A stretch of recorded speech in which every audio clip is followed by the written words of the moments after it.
Di tahun 2025, jadi orang yang melek teknologi itu artinya apa sih?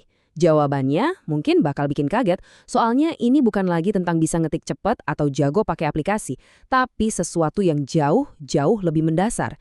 Yuk, kita bedah bareng-bareng skill apa yang sebenarnya penting sekarang ini.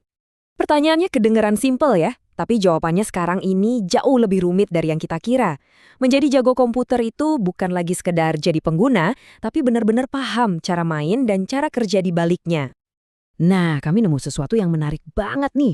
Sebuah kisi-kisi ujian informatika anak SMA di Pekanbaru.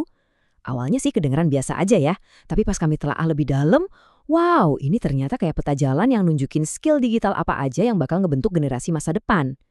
Oke, buat ngebongkar semua ini, kita akan lewatin 5 bagian. Pertama, kita bedah dulu cetak birunya. Terus, kita belajar soal seni efisiensi. Abis itu, kita jadi arsitek web modern, bangun perisai digital kita sendiri, dan terakhir, kita lihat apa sih tujuan yang lebih besar di balik ini semua. Langsung aja kita mulai. Bagian 1, membedah cetak biru teknologi. Ini dia standar baru buat yang namanya literasi digital. Lanjut ke bagian 2, seni efisiensi. Nah, di sini kita diajak buat mikir kayak komputer. Jadi, intinya tuh bukan cuma gimana caranya nyelesain masalah, tapi gimana caranya nyelesain masalah dengan cara yang paling cepat dan pinter. Nah, ini nih perbandingan yang keren banget. Bayangin kamu nyari satu nama di buku telepon yang tebel banget. Cara pertama, kamu liatin satu-satu dari awal sampai akhir. Capek kan? Itu pencarian linear. Cara kedua, kamu buka tengah-tengah, lihat hurufnya, terus langsung buang setengah buku yang salah. Itu pencarian biner. Jauh lebih cepat. Itulah kekuatan efisiensi. Terus, kita lihat gimana data itu ngantri. Ada 2 cara utama. Yang pertama, stack. Itu kayak tumpukan piring kotor. Piring yang terakhir kamu taruh di atas, itu yang pertama kamu cuci kan? Contohnya itu tombol undo. Aksi terakhirmu, itu yang pertama dibatalin. Nah, kalau queue, itu kayak antrian di kasir. Siapa yang datang duluan, dia yang dilayani duluan. Simple, tapi konsep ini ada di mana-mana. Bagian 3, arsitek web modern. Oke, dari logika yang abstrak, sekarang kita pindah ke hal-hal gede yang jadi fondasi internet kita sehari-hari. Infrastruktur yang nggak kelihatan, tapi penting banget.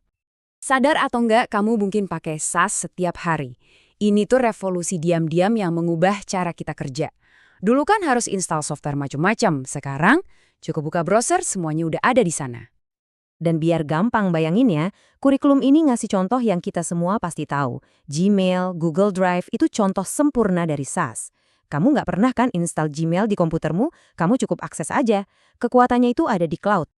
Dan ini nggak berhenti di situ aja loh. Para siswa ini juga belajar soal bedanya jaringan klien sama peer-to-peer, gimana caranya lampu pintar di rumah kita bisa ngobrol satu sama lain lewat IoT, sampai ke dasar-dasar AI yang bisa ngajarin mesin buat belajar. Ini benar-benar fondasi web zaman sekarang. Bagian 4. Perisai digital Anda. Oke, ngerti teknologinya itu satu hal. Tapi, gimana cara pakainya dengan aman dan etis? Nah, itu beda cerita lagi. Yuk kita masuk ke soal keamanan di dunia modern. Salah satu ancaman paling umum itu phishing. Kurikulum ini ngajarin para siswa buat waspada sama tanda-tandanya. Email yang bahasanya maksa atau ngancam, sapaan yang umum banget kayak Dear Customer, dan tentu aja link atau alamat email yang aneh. Serius deh, ini skill bertahan hidup yang wajib di dunia maya. Tentu aja, cuma tahu masalahnya doang nggak cukup kan? Yang lebih penting, kurikulum ini juga ngasih senjata dan cara-cara terbaik buat ngelindungin diri.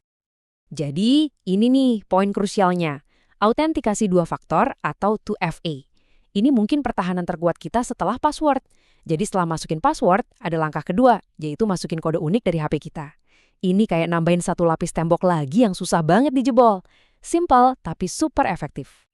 Terus, gimana kalau lagi pakai wifi gratisan di kafe? Nah, disinilah VPN berperan. Para siswa ini belajar kalau VPN itu ibaratnya kayak bikin terowongan pribadi yang dienkripsi buat data kita.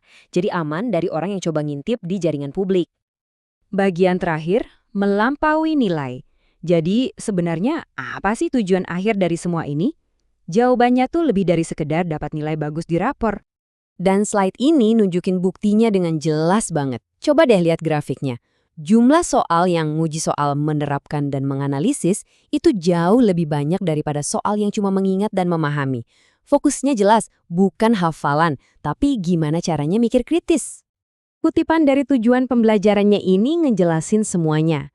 Tujuannya adalah buat menciptakan pemecah masalah yang tangguh. Orang-orang yang bisa mikir secara sistematis, efektif, dan efisien. Nah, ini dia intinya. Skill-skill ini tuh bukan cuma buat calon programmer atau insinyur. Ini adalah kemampuan dasar buat siapa aja yang mau hidup dan kerja di abad ke-21. Jadi, warga digital yang cerdas, kritis, dan juga bertanggung jawab.